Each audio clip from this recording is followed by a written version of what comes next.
Welcome to Riverdale After Dark, a podcast about the CW's Riverdale that's rebooting the whole timeline. I'm Alex.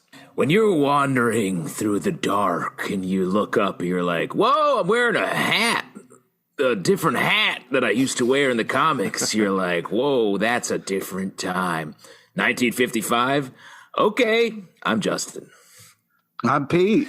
And we are going to be talking about the Riverdale Season 6 finale, Episode 22, Chapter 117, Night of the Comet. It all comes down to this as the super teens deal with the ramifications of Percival Pickens' big spell from the last episode that is causing Bailey's Comet to come directly for Riverdale. Lots of things come to bear here, and I really am going to keep the recap minimal because there's so much to talk about in this episode. Let me just say, good luck with this. Think of the journey we've gone on. Yes. That's the statement that you said to kick off this episode from last season.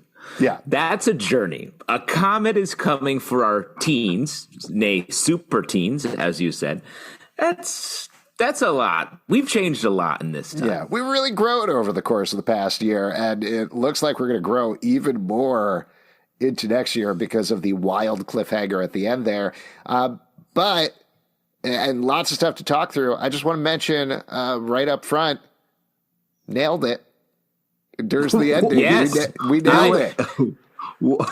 True. When it was happening, and this is specifically your prediction, I believe, Alex, I was like, I can't believe that we called it on this podcast. That actually going back in time, because that's not a likely situation. No, not going back in time. I think you mentioned. So we talked about this in the last podcast. You weren't here, Pete. We talked about. You guys called blood in, blood out, and then everybody's going to give Cheryl the powers. No. Listen, I want to be to be fair to saying nailed it. We say a lot of things, but one of the last things that we said on the last podcast was, I think you threw out, we were talking about this Crisis on Infinite Earths type scenario where the timeline gets rebooted, and then we were throwing back and forth that scenario you usually have one character, maybe like Jughead remembers what went on. That is true. I forgot that. That's 100% what happened. We also threw out maybe they're going to go back to high school or something like that. Maybe they'll go back to the 1950s. All of that was true. So there you go. It was. That is crazy now that you say that, because we almost called it in order of occurrence in a weird way. So all I'm saying is it's actually more of a problem, I think, for us going forward, because that means we are thinking in Riverdale, which is good for this podcast, but bad for the rest of our lives. Yes. Yeah, and I think nobody should go back and check to see if the rest of our predictions came true, which I'm sure they did.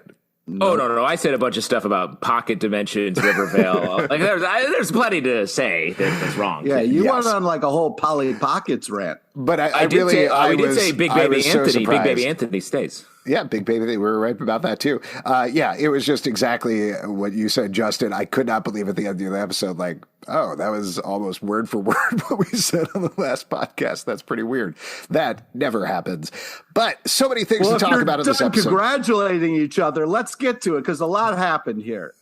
So much happened here, and I feel like it's worth walking through this episode and taking little pauses as we go, and probably screaming and jumping all over the place.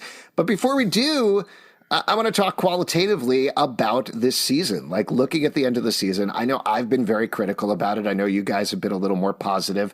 How do you feel about how this wrapped up, as well as this finale episode? Justin?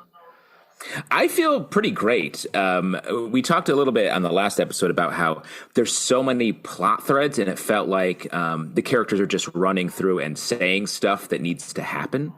in the PP episode, the PP and a Peacoat battle episode.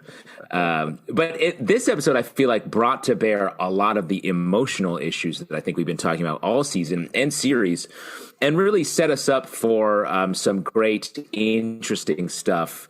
And like we also predicted, a bit of a reset on the ships. But I will say, it landed a little bit more solidly in the relationships as they are now than I thought they would. It felt like Veronica spending the last day on Earth potentially with Reggie was a surprise for me.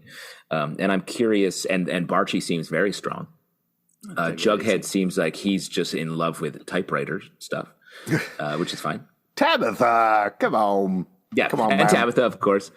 But that's what I mean. Like the Tabitha, their minute together was beautiful. That was really nice. That was one of my favorite parts of the episode. Oh my God. But the Jabitha relationship feels very strong as well. So yeah.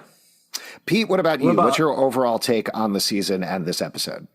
Well, it's hard. It was a real emotional roller coaster. I did not see the blood in, blood out form like Voltron. Cheryl has all the powers and has the ability to stop a whole comet by herself. So I did not see any of that coming. As a season, though, I mean, the fact that at the end, they're like, hey, Choni, we're going to show you a little love. Don't you worry about it, you Choni shippers. We'll give you a little something to hang on to as the world comes crashing down around you. So there was some really roller coaster fun moments in the season as a whole.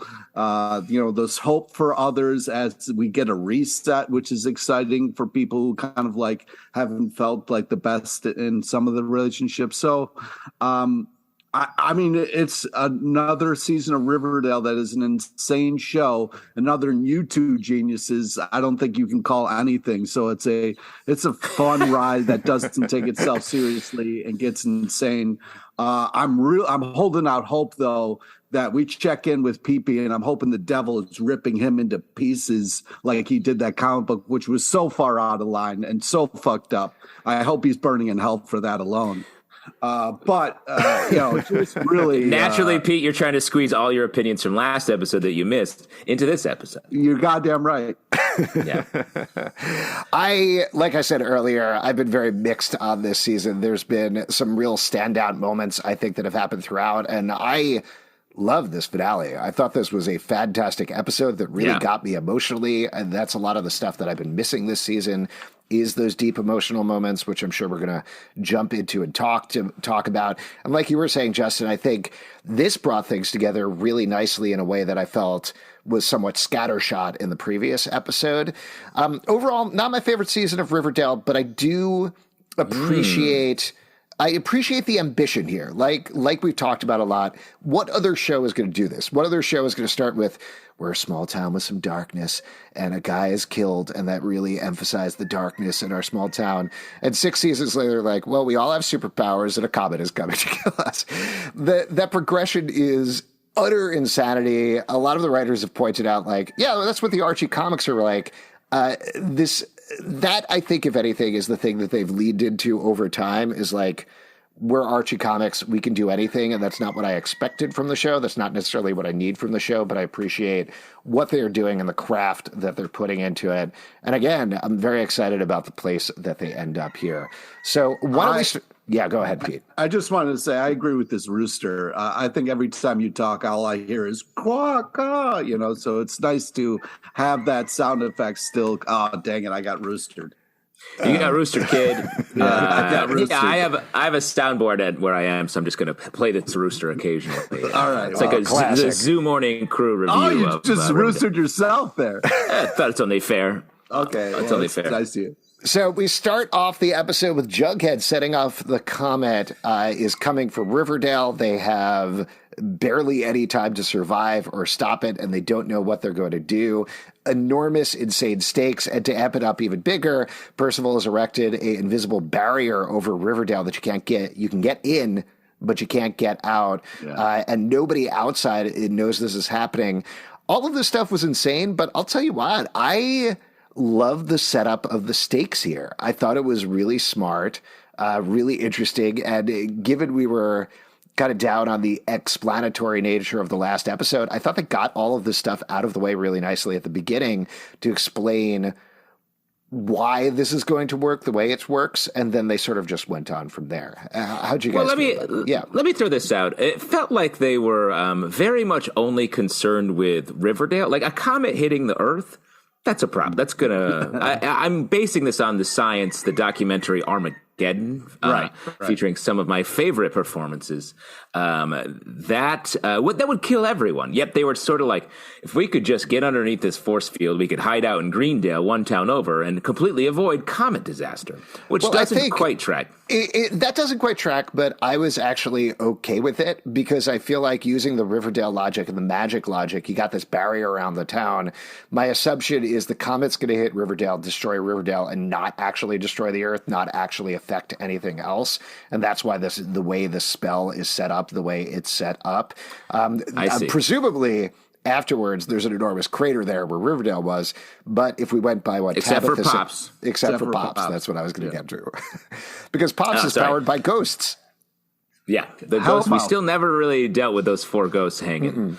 That's all right. So the force field was like a giant golf hole, and the comet was the golf ball that was going to go sink in one, destroy them, and then they were going to just... I assume it's a situation like the end of Buffy where the Hellmouth destroys all of Sunnydale and you end up with this big crater there. That's presumably what it would have happened, but obviously it didn't because Cheryl stopped it and sent them back in time, as one does. Yeah. The other thing that I'll mention about this setup at the beginning that I really liked is the reveal, which we were wrong about, but the reveal that seemingly this whole season was not written by Riverdale Jughead, but actually written by 1950s Jughead, who was putting down the story of what actually happened over the course of the season. And I thought that was a great setup at the beginning and a great reveal at the end as well.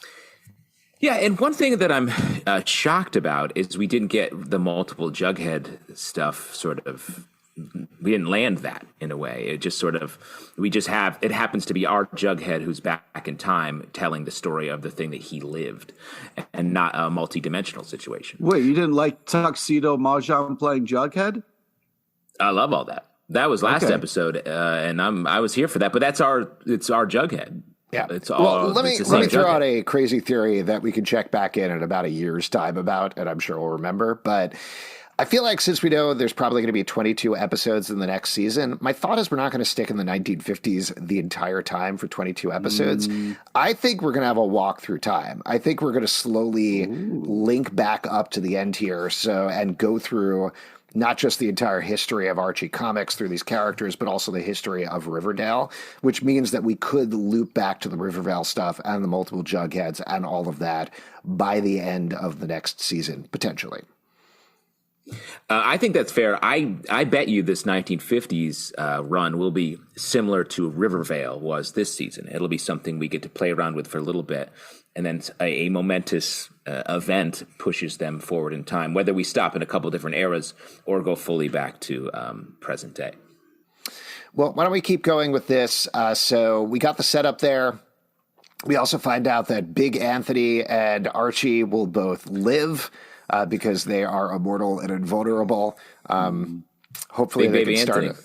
Hopefully they can start a society together. I think that would be really sweet to see. And then we get a really nice scene with Alice talking to Betty and Polly and apologizing to them. And the very funny line from Betty, "It's a comet, Mom," which made me laugh out loud. Betty across the season, and especially in this episode, is just like, I don't know, did it work? Ugh, this is so intense. Like at the end of the episode, she was like the most nonchalant. Did it work? She was also like, hey, Archie, ask me again later. You know what I mean? Like, I know I told you, like, ask me later, but like, I know a comment's coming, but like, ask me later. Oh, you know what? I'll ask you. I thought it was nice, even though I also hated it. All right, are we jumping right to that? Is that what we're doing? Are we getting right? Okay, you're going out of your mind here, Pete, not talking about the Barchie proposal. So just to give a quick overview about this over the course of the episode, Archie comes to realize that he not only loves Betty, but wants to spend his last moments with her, goes to Veronica, which we can talk about this scene in a second. I'm just going to do a brief overview here there, and asks her for a ring, and then proposes to Betty. Like Pete was saying, Betty's like, when we were younger, I asked you to wait until this comet is over and ask me again. But by the end of the episode, she herself realizes, no, you know what? I want to be going towards the light in my last moments here. She specifically says that to Agent Drake and proposes back to Archie. And that's where they kind of end up as the comet is coming and hitting before this reboot that throws everything out of whack. So, Justin, you're our Barchie here on the podcast. How'd you feel about all this? How did he get to start this? What are you going to be? I You just be mad explained at why. I said he's the Barchie here on the podcast. First you off, don't start with the counterpoint, Pete. Yeah, it's not counterpoint point. It's point counterpoint. First off, let's start with the Veronica moment, which I was like, get out of here with this. There's a million rings in Riverdale. Go find another one, Hey, bro. if you know a ring guy, you're going to go see your ring guy. You're going to go to your ex who, like, still, has a thing and be like, hey, you got a ring? It's a little cruel, I thought.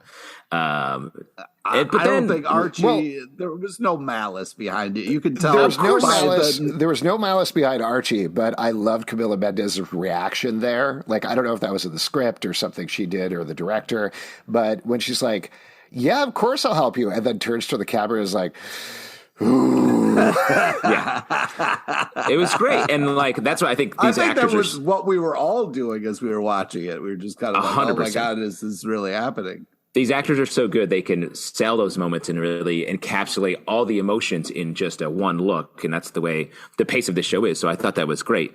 Then Archie's proposal again. He's like, "Hey, my mom's here. By the way, can I marry you?" I was like, "Dude, a little more romance." But I appreciate Betty putting the ice on it. I was surprised, but it was all worth it because I think her proposal to him was awesome.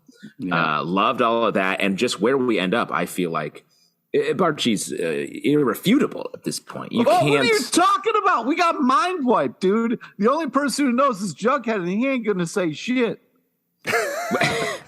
Well, this whole last season he's going to say, "I love Tabitha." I think. Well, we'll see. You don't know. Wow. You don't know that.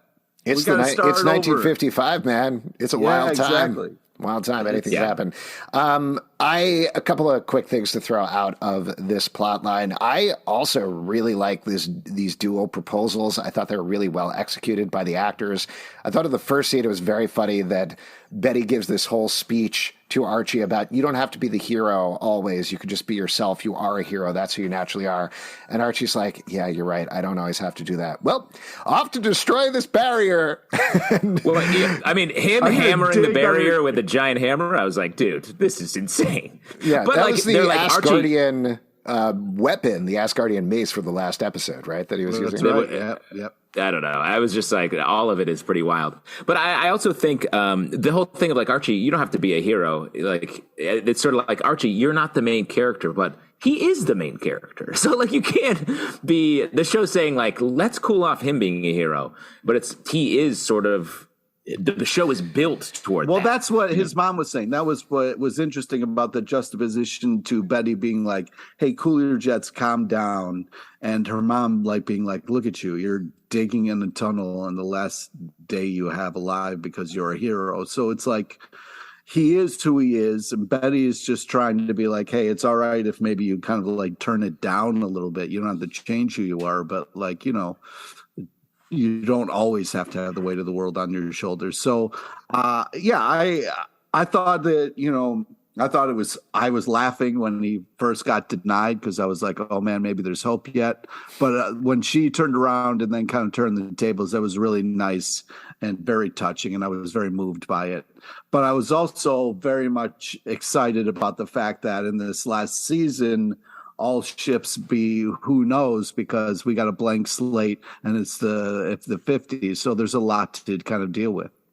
Yeah. I mean, just to take a step back there, what this episode did really nicely, like we've been talking about, is those emotional underpinnings of what would you do with your literal last day on Earth?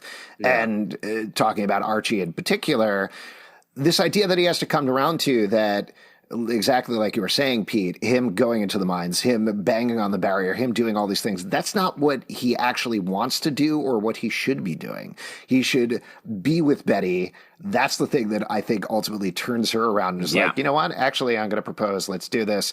And then beyond that, just that beautiful, terrifying moment of them all standing at the window was pretty wonderful as well. Well, and I think there's something to be said also for the conversation she has with Agent Drake. She's like, Agent Drake offers her like, hey, we want to put you in charge of the murder stuff, the murder stuff at the FBI. I was like, oh, nice, great promotion opportunity. And she says no, and she sort of puts to bed all of the Agent Drooper stuff and is just like, you know what, I'm ready to chase the light. And I think that means proposing to Archie. It was a direct correlation. Yeah, absolutely. So I thought all this stuff was great. Like Pete is saying, TBD, what's going to happen the next season. And certainly we could talk about that more. Probably not in the 50s. We'll 1950s see. With his slicked back garbage bag on his head or something like that. That'd be fun. So let's jump back to walking through this, because then we get a big thing and we could probably jump over and talk about Jughead and Tabitha. I missed first. Reggie got the Hiram painting for Veronica, and that becomes a big plot line over the course of this episode as Veronica first, in a very funny way, rebuffs Reggie's advances, which I thought was hilarious. Great. Though, I feel like by the end of the episode, you're sort of like, oh, that's pretty sweet, their relationship. But I guess if it's a sweet friendship, that's what it is. Yeah. That's what I took away from it. And I thought it was very Reggie, perfectly Reggie for him to be like, okay, yeah, we're not going to hook up. I get it. And then by the end of the scene, be like, but maybe. And, and she's like, no. And he's like, okay, cool. Just checking, just making sure. Yeah, that's very Reggie, and it's great. And I was about to say a weird way, but I think probably in a very direct way, a lot of what we're getting a setup here almost feels like resetting these characters to their comic book faithful origins in a certain way, so that we can see that when we get into the next season in the 1950s. Well, as we all know, Archie's comic started in 1950, so that's why they're bringing it back here. Oh, okay. Oh, Pete, dropping some. Wow. You've been doing research in your week off? I'm completely making that up. I thought, have you been reading a lot of Madhouse Glads? Reading a lot of that? I'm a huge fan. Huge fan. Madhouse Glads? I'm a huge fan of the one that got ripped apart in Jughead's brain last episode. That's my favorite one. That was. Why would you bring that up? That was an awful moment, and the fact that they allowed it to happen was just, it was painful. It was absolutely painful to watch. So for a second, jumping over to not a second, we should probably spend some time on this. Let's talk about Jughead and Tabitha. So Zandra Cabot comes back, and she is offering... This was wild. This was to see her... First off, I love her... You didn't know you wanted. I was like, you chose now to come in and offer some other plot stuff. Some this is some other season of Riverdale just popped up to say hello. Franchise, baby, franchise.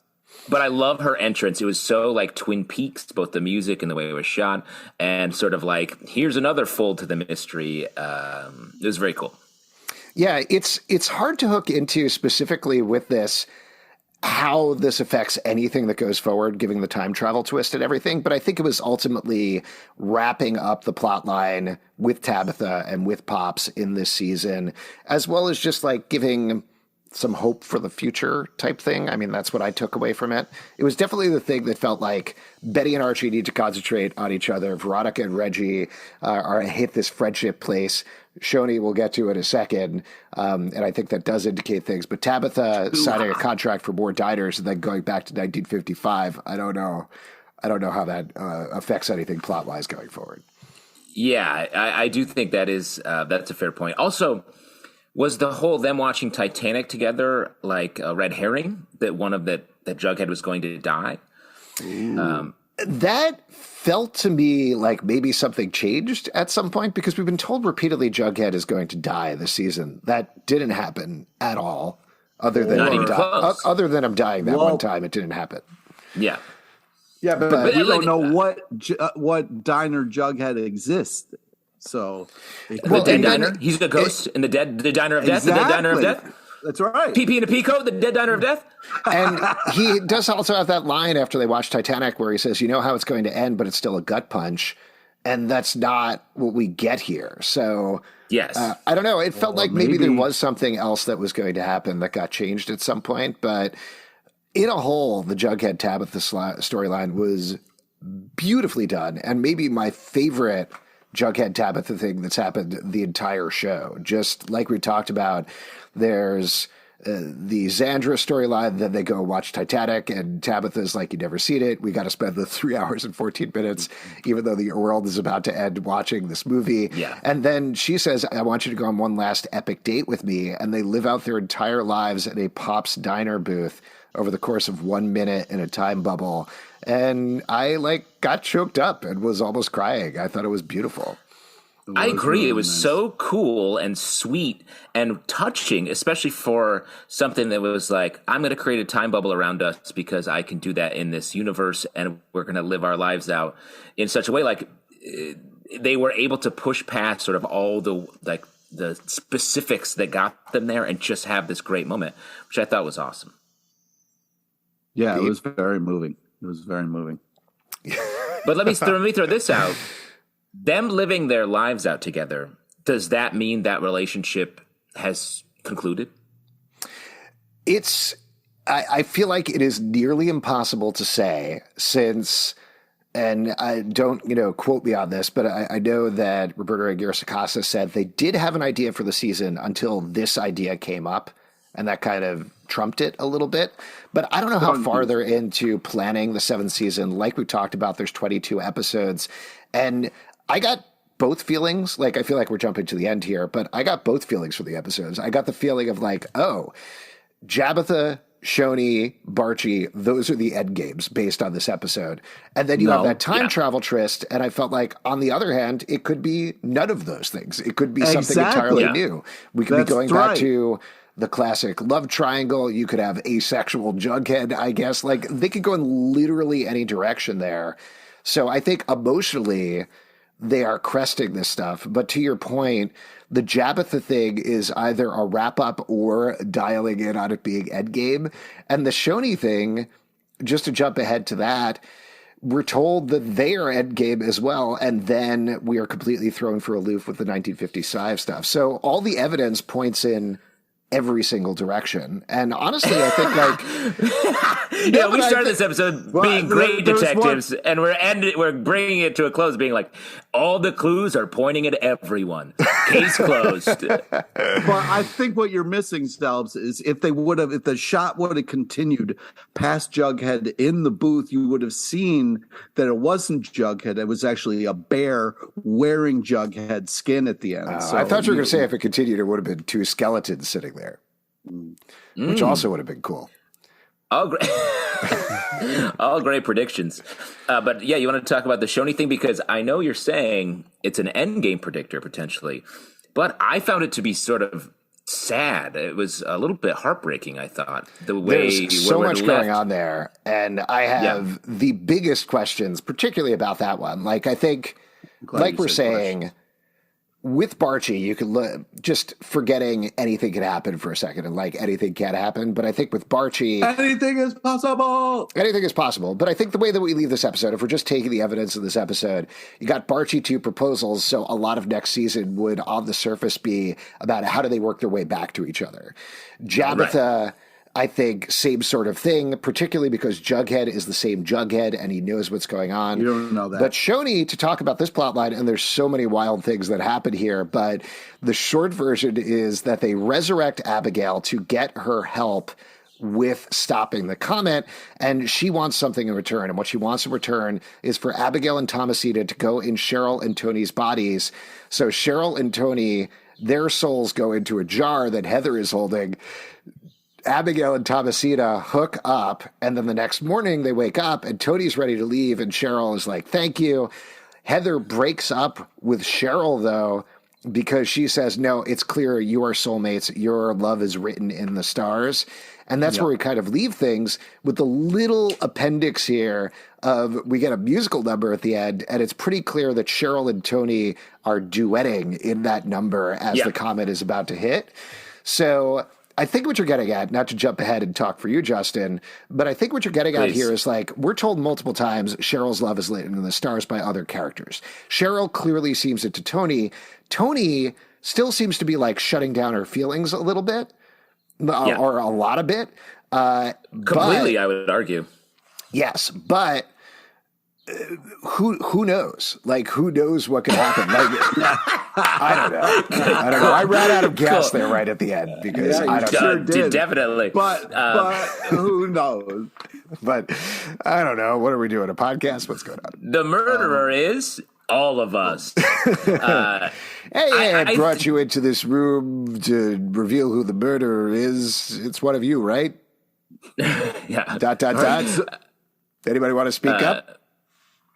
So yeah, I mean, it's very complex. The kind of the way it kind of ended as far as who wants what, but the Choni love is real and it's written in the stars. So you got to think that maybe there's a chance.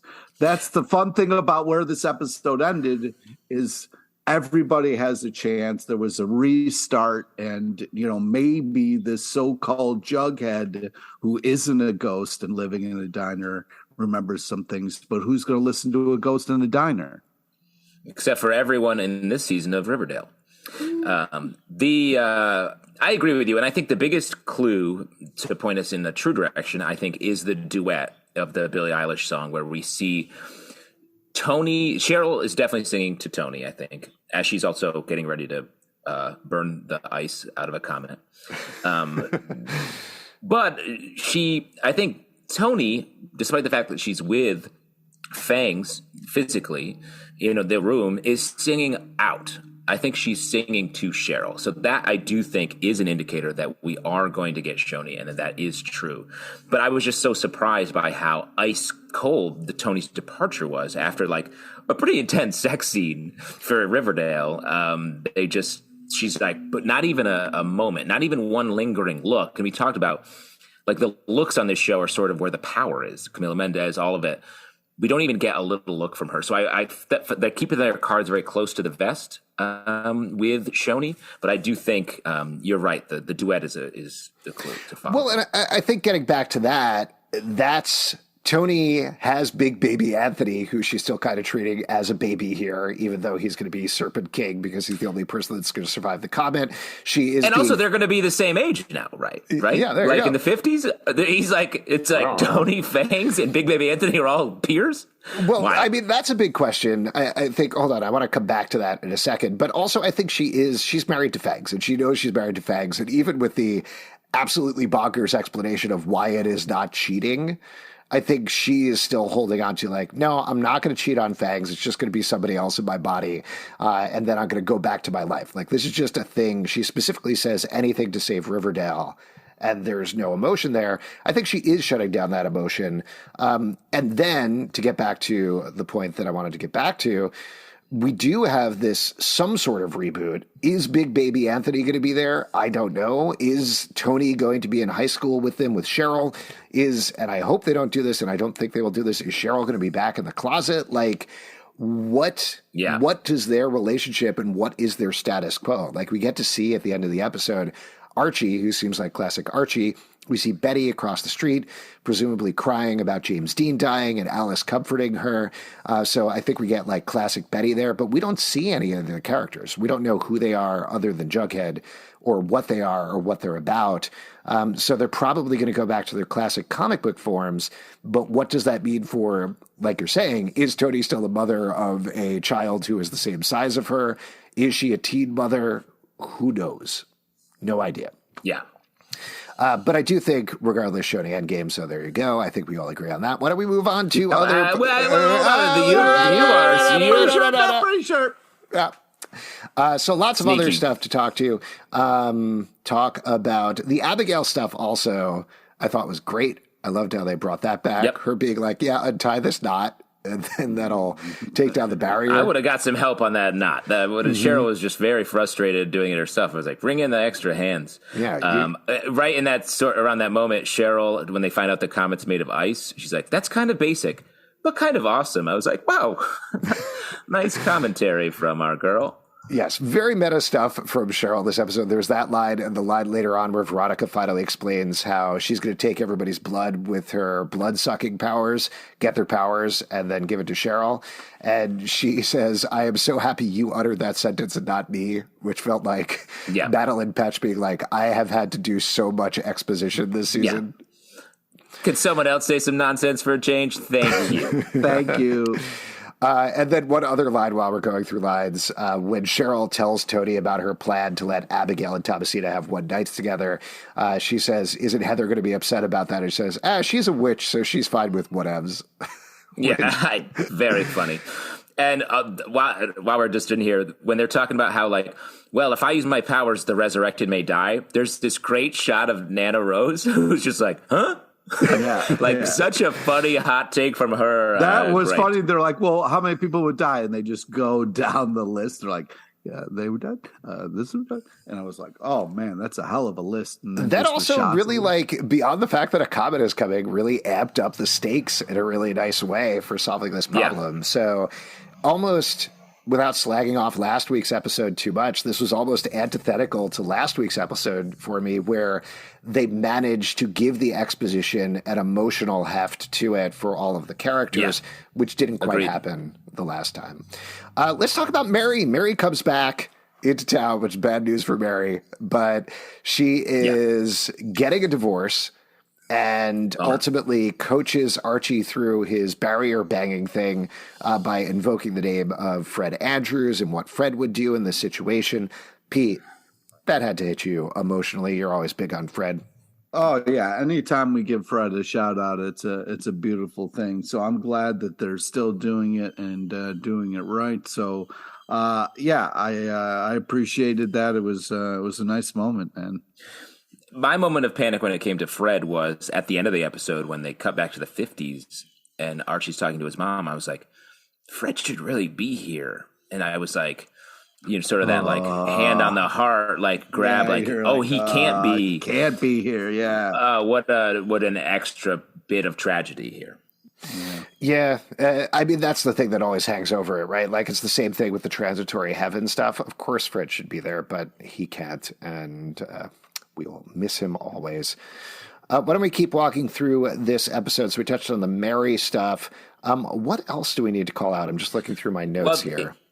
We have actually covered most of it. We could take a second to talk about the blood to blood and all that. The kiss, blood the Veronica Cheryl kiss, and also strong the kiss. Fact that Cheryl was like, listen, I'll do anything, but I'm not going to cut my porcelain beautiful skin. You guys can go I believe she said her alabaster flesh is the phrase that she used, which was very fun.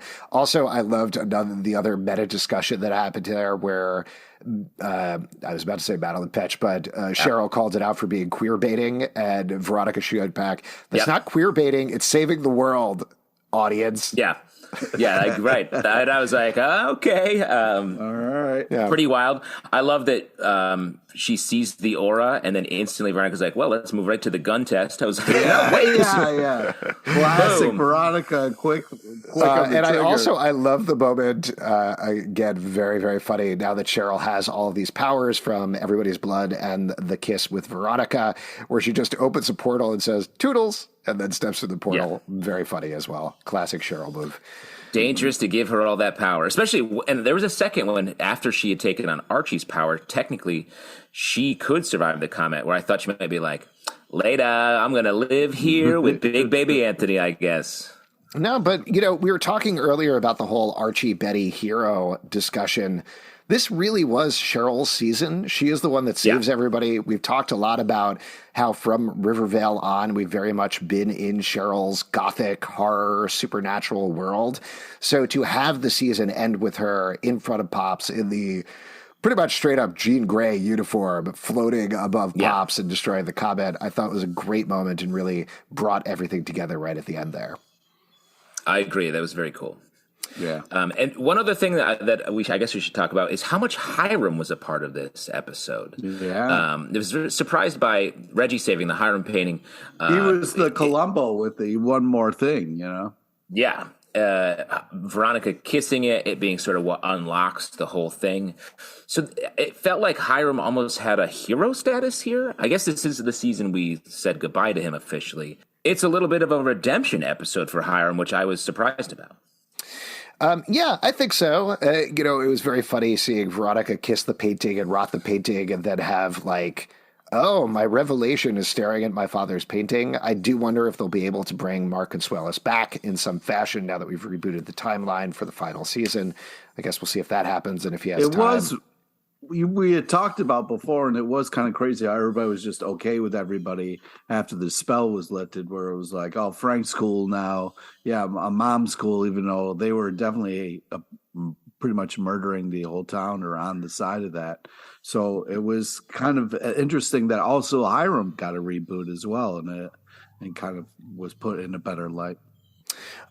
We didn't mention Kevin at all, mostly because he doesn't play into this action once again here, unfortunately. They got us again. But Give Kev more. He does end up with Moose, which is good. I like that couple. I nice. think it's cute. So that's pretty sweet. And he's hanging out with his dad at the end. We also got to see that shot. They finally untangle the ropes, and it's Heather, Britta, and Nana who are there. Love Britta. I hope with the time. Shout out to Britta.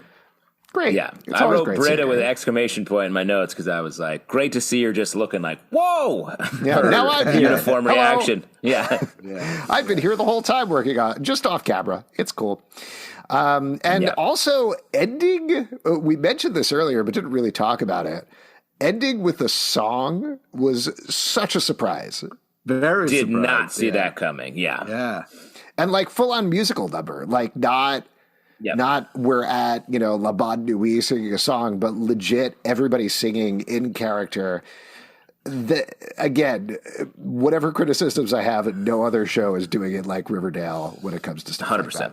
I agree with that. And it was unsettling at first, but then I was like, this is cool. Very much Magnolia vibes, if you have ever seen that.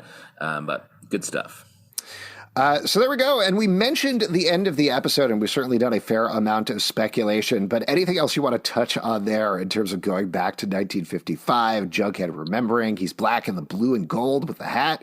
Is he going to have to wear that hat all season? I don't know. Well, we're finally going to get what a lot of people wanted, and that's young Nana Rose's life. You know what I mean? Like how she ran the high school and what kind of crazy story she got into. And it'll be fun to kind of get into that. You know what I mean? No, my presumption is we're not Chronicles. My presumption is we're not going back to 1955 in Riverdale times. It's that everything was shunted back to this new world where it's 1955. How that executes, how that plays out. Nana will be probably the same age. Everybody will be the same age as they are, just in this 1955 world. And like we said, I guess we'll have to see how far that goes going forward. But I'm sure there's going to be some twists and turns, and I'm sure Jughead will not have to wear that hat all season long. Yeah, I think there's going to be some twists and turns. I think we're going to reset the ships a little bit, specifically Archie, Betty, Veronica. And I think we are going to get the life with Archie, which we've talked about a little bit, where we're going to see Archie go down two paths, one with Veronica as his endgame and one with Betty over the course of next season. I think it's just going to be like a very slow season where not a lot of things happen, and it's just really going to be about the relationships and not insanity or Riverdale or any swamp ghosts or anything like that. Here's the main thing that I want out of it, since they're going back to the classic Archie comics, is we need to see KJ Apa getting his feet stuck in more buckets and stuff. You know what I'm talking about? Yeah. Like tripping and classic falling. Archie dilemma. Yeah, running under more ladders, buckets. knocking things down. It's going to be great. Clumsy. Yes. Clumsy Archie. Well, let me say, there was an acting teacher I had back in the day said on the last night of any performance, you got to give it your all. You have to burn up all of the work that you've done in portraying the character that you're doing. And we're entering the last season of Riverdale, and I think they're going to burn this motherfucker down over the course of this season. So, Pete, as much as you're saying it's going to be chill, I think it's going to be not chill. At all. I think it's going to be wild. I agree with that. And the other thing that I have a big suspicion about that I'm sure, they're playing off of in terms of freaking out people here is I do think everything's going to matter. They're not going to get to a place where, Yes, they've rebooted to 1955. Only Jughead remembers, and that's it. We're in a new show for the final season. I think everything that's happened before, all the emotional underpinnings, every single relationship is going to matter and play into it in some way. And, that's really the show's wheelhouse. That's how it works the best. I've said this a million times on the podcast, but when they're being very focused on Riverdale and what it means and Archie comics and what that means to America, to TV, all of these things, it's going to be meta. It's going to be weird, but I'm really excited about that teaser because it throws us in wild directions that we're just not going to see coming. And after the season, the show can do anything. I don't think there's any barrier. We said, they're not going to do powers. They're not going to do all this. Riverdale is just going to be this thing that doesn't infect the rest of the show. Nope. Anything is on the table, and we're going to see everything happen next season. Yeah. All right, before we wrap up here, I think I've already established my take on MVP of the season is Cheryl. This was Cheryl Blossom's season. In my mind, she ruled it. She had amazing lines. Everybody was in Cheryl's world, and it rocked. But what about you guys? Who is your MVP for season 6? Justin? I'm going to say something that I don't think we've ever heard on this podcast. Betty all day, air day. This was a great turnaround.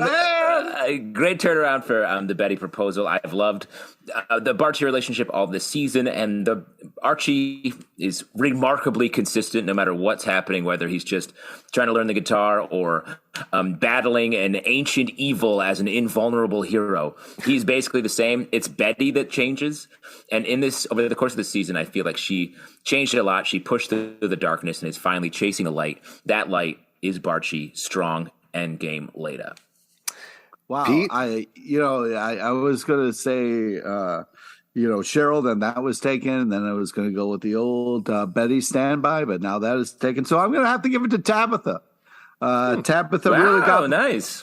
Tabitha got me choked up. I love the role that she's had in the show, and the powers and how she's used them has been really beautiful and nice. So I've very much enjoyed this stuff, even though maybe it's not my favorite relationship. It's won me over. And tip of the hat to the Tabitha. And I'm also going to throw it out to Big Anthony, of course. I really hope he stays away from Stregonona's pasta pot in the upcoming season. And if you would like to chat with us about Riverdale, we do a live show every Tuesday night at 7 p.m. to Crowdcast and YouTube. Come hang out. Also, you can follow the podcast at Apple, Spotify, Stitcher, or the app of your choice. On Twitter, we're Riverdale Dark. Instagram, Riverdale After. Facebook, Riverdale After Dark. ComicBookClubLive.com for this podcast and many more. And though we are wrapping up Riverdale for the season, we'll try to pop in here and again because it's probably going to be a while until new episodes. Also, we have plenty more podcasts to check out. Again, you can check them all out at comicbookclublive.com. Please check that out. After Dark. My brain is all Riverdale now. I'm a Riverdalian. Help.